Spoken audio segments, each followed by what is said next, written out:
We have some other breaking news to talk about. A top federal prison official has been removed after the death of Jeffrey Epstein. And joining me, NBC News Justice correspondent Pete Williams. Pete, what more can you tell us?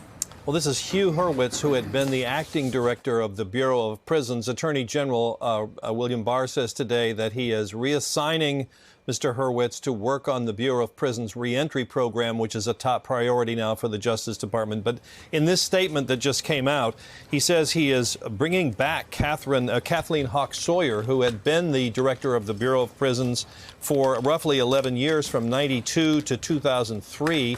She's a familiar name to many people in the government, and indeed was to the Attorney General, because it was he who first appointed her to be the prisons director in 92, after she had served for roughly 16 years or so in other capacities at the Bureau of Prisons. He's also bringing back Tom Kane, who had also been a deputy director of the Bureau of Prisons. He's bringing him back as deputy director. He had served 40 years for the Bureau of Prisons. So two high-profile moves following the moves last week, temporarily reassigning the warden at the prison and putting two prison officials, whom we assumed were prison guards the night Epstein died, putting them on temporary leave. So more big changes, this time at the Bureau of Prisons, not just at the prison in New York itself.